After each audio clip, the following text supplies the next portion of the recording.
Yes, today is Valentine's Day, but it's also a really important day for the Snyder Cut movement.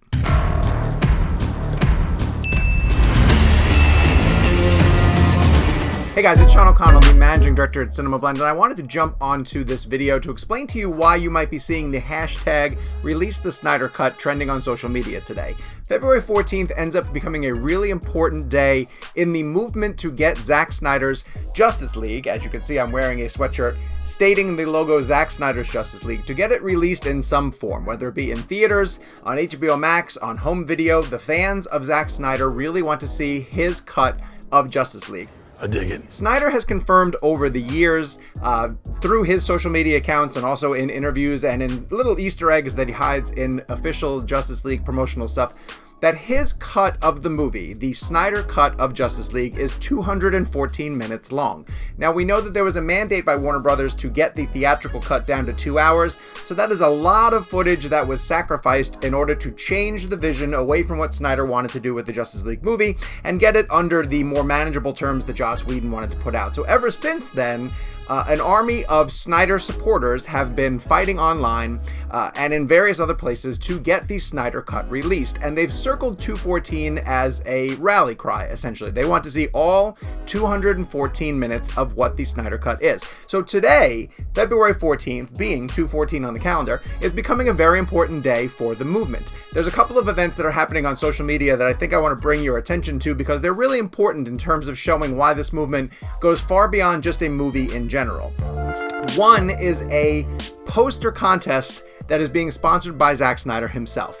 He put the call out to all of his fans to tap into their creativity, and believe me, they are a very creative bunch, to come up with what they would want to see as the alternative poster for Zack Snyder's Justice League. They used images from the existing theatrical cut of the movie.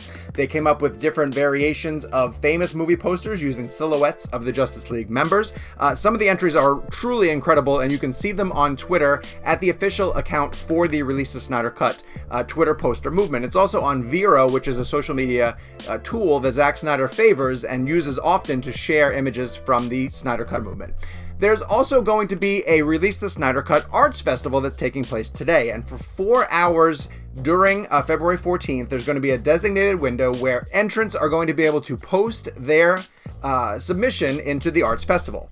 The Release the Snyder Cut Arts Festival can take place in any different type of medium. Some people are doing short films. Some people are doing written word. They're going to put essays forward explaining why they care about Snyder Cut and Justice League. Some people are going to be doing photographs, images, all different types of visual arts mediums that are being used to support the Release the Snyder Cut movement. There's just a push in general to get the hashtag Release the Snyder Cut trending worldwide today because of the importance of 214. And because of that, the fans are paying attention to see if Zack is going to do something really special to help boost the awareness. Usually on days like today, he'll share images from his cut. We've seen Snyder participate in these coordinated, fan-driven campaigns to raise awareness for Release the Snyder Cut, and he's put out, such things as a look at Ezra Miller as Barry Allen in scenes that we haven't yet seen in the theatrical cut. We saw Ray Fisher as Cyborg in a couple of these important scenes. We saw more looks into the resurrection of Superman, and of course, a confirmation that in Zack Snyder's Justice League, in the logo that I'm wearing, Henry Cavill will be in the black suit that Superman wears that we have not yet seen in any version yet before on screen. So a lot of reasons for fans to get excited. Beyond the movie, though, I think it's worth pointing out that the Release the Snyder Cut movement has an important component that I think a lot of fans, casual fans, who keep seeing this trend on social media and say, why do these people care so much about this movie that they're potentially never going to get? But what they're missing out on is that the Release the Snyder Cut movement is a lot bigger than just the movie. And this speaks to why it's really important to me individually and why I sort of got plugged into the Release the Snyder Cut movement. If you follow me on social media or if you read any of the pieces that I've written for CinemaBlend, you understand that I've sort of adopted the movement and happily sport the paraphernalia that Zack puts out. This sweatshirt in particular was released through a website called Ink to the People and was part of a campaign where Zack made t-shirts and sweatshirts, and the proceeds of which went to go benefit the American Foundation for Suicide Prevention.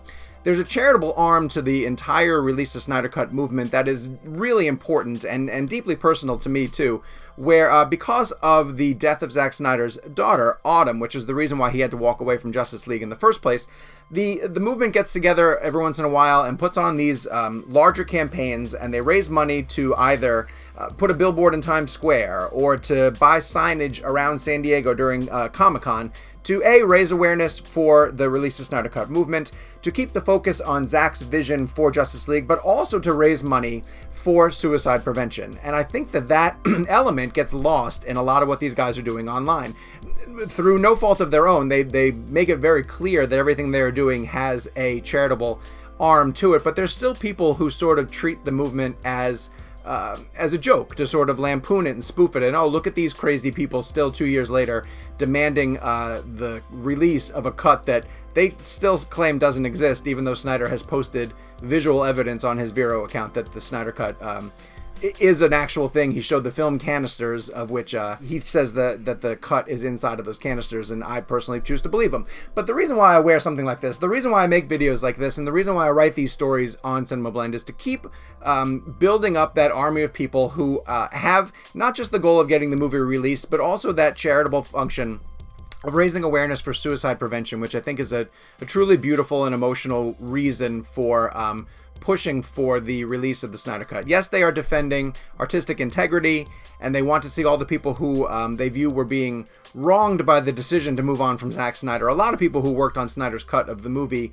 above the line and below the line, want to see this version released in some form. But the fact that they use their weight, and the fact that they summon a spotlight to the movement, but then use that to raise money for an organization like AFSP, is really important to me, and that's part of the reason why I like to continue to tell this story.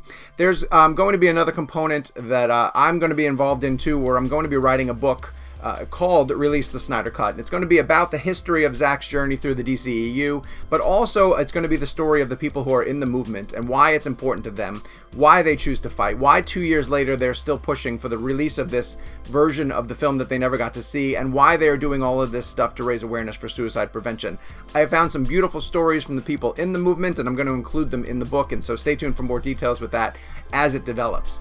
While we're talking about the story as it develops, I want to hear from you guys if you like these types of videos. If you want to hear more about the Snyder Cut movement, updates from me, updates from people in the movement about how it's going, whenever they have a big anniversary like this, something like 214, to come on and explain to you guys why it's important. So head to the comments section. Let me know if these are the types of videos that you would like to hear about, if there's other topics involved with the DCEU, the Snyder Cut in general, things like that that you want me to talk about. I'm happy to get in there and elaborate even further, and maybe take you guys inside the movement.